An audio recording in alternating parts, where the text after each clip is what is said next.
Assalamualaikum, selamat datang ke my channel Activity Kiden and Family. Okey, aktiviti kali ni kita nak orang kata nak panaskan enjin motor Nova Aveta.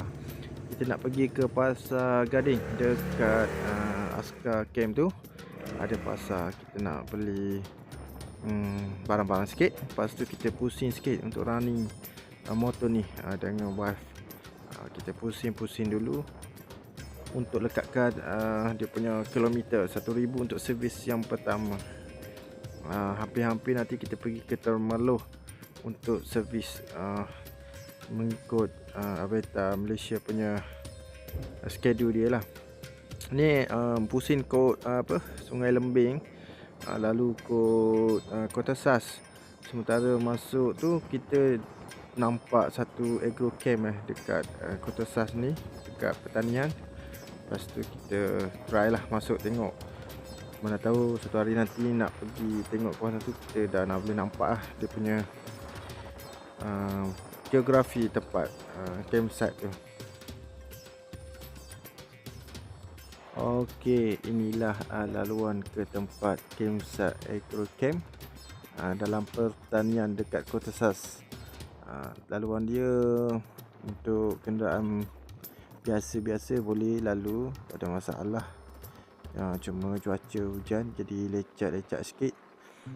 Saya pergi pun dengan motor kebetulan lalu terasa nak tengok dia punya suasana kat dalam ni. Dia punya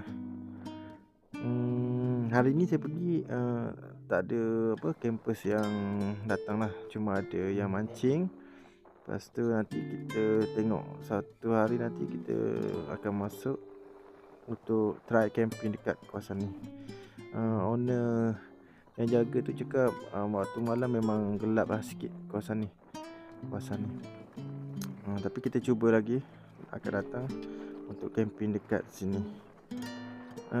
Dia punya air sungai ni bahagian atas ni, maksudnya ia akan mengalir ke bawah. Ada satu macam batu-batu kan, macam air terjun ni, air latar lah, tapi ada batu-batu. Ni kawasan hujung ni, ada orang mancing. Kita camping sambil mancing, okey kot. Lepas tu kita relax lah dengan air sungai, dengan view waktu malam langit lah. Saya boleh rasa sini view lebih kepada situ lah. Untuk tenang saja, untuk healing saja. Ni adalah sungai dia lah, sungai daripada air dari atas turun. Jadi ada satu macam terjun sikit lah, air batu ni. Walaupun kita jumpa lagi selepas daripada ni saya terus balik. Kita jumpa lagi next video yang lain. Assalamualaikum. Zaz.